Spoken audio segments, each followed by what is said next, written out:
Greetings, I'm Pastor Kerry. Welcome to my home study on this crisp fall afternoon here in the Northeast.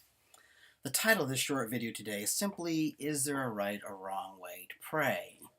If you're like me and much of the world's population, at one time or another you've wondered if there is a right or wrong way to address God. To listen to some people in church pray, you'd think there was some sort of special formula, complete with its own language and terminology, and the way they converse with God, you think there was a bit of that God was a bit of a grump, and that maybe he wouldn't listen unless he was properly addressed.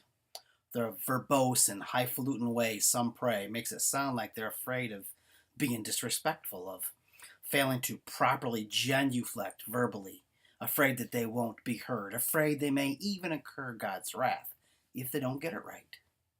The impression you get is if you don't do it just right, the result may be worse than not doing it at all. And there's a problem there if you can see it, and that is that, some folks won't do it at all. To remedy this, I encourage that we read the book of Psalms. There are some pretty unbelievable conversations with God in that book of the Bible. What's really interesting, given our discussion, is that there are so many of these "may the fleas of 1,000 camels infest your armpits" type prayers. The Bible scholars have come up with their own name for them.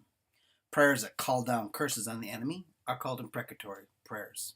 These flamethrower conversations that David and others had with God, asking to pour out his wrath on the enemy, to damn or curse them, often including their children and descendants in the curse.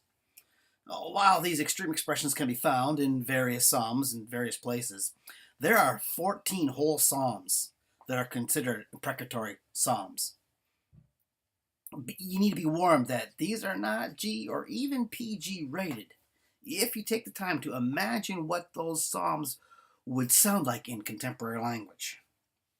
The prim and proper uber-religious crowd tries to explain away these violent and angry conversations with God.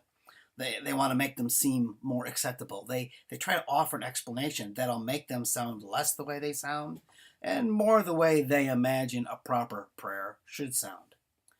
But I believe that cleaning them up does a disservice to folks everywhere who are trying to connect with God. These prayers encourage us to cut ourselves some slack, to trade the cover of translucence for the integrity of transparency in prayer, to just be real with God.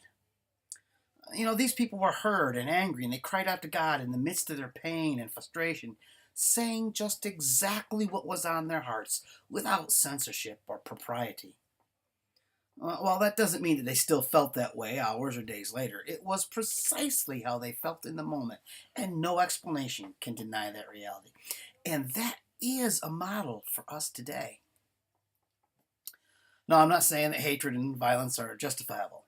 I'm saying that if those things are in our heart, trying to converse God, trying to talk with God while pretending they aren't there, is a huge and unnecessary mistake. And essentially, we're lying to God. When your heart is full of pain and anger and anything else that you may be tempted to keep from him, who better to say that stuff to than God? He won't be swayed to act out on our violent wishes. It's not like we can slander them and taint God in such a way that he will change his opinion of the enemy, stop loving them, and blot them off the face of the planet just because I prayed. Hatred is sin and very bad for our heart and our soul and our relationships. But if you're gonna hate, vent on God. If you're wounded and offended and angry, tell him. Venting in a safe place may just prevent you from venting in a much worse place. Did you know that the same David of many of these imprecatory psalms, the same David who prayed down the proverbial fire and brimstone on his enemies, had a heart God respected and honored? Now, David wasn't perfect. We can prove that. But thankfully, luckily, God doesn't ask for perfection. He asks for holiness, which is a different thing altogether.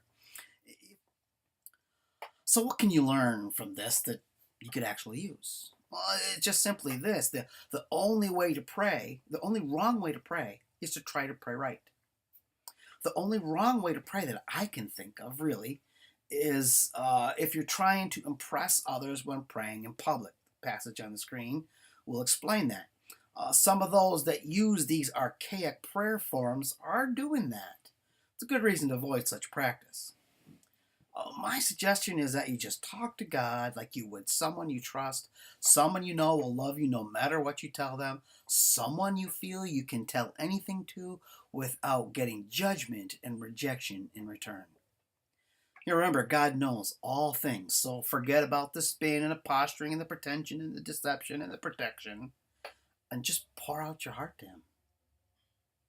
Even if what you have to say is not PG rated, even if it's a bit ugly, even if you wouldn't say it out loud or in public, if it's in your heart, you can discuss it with God.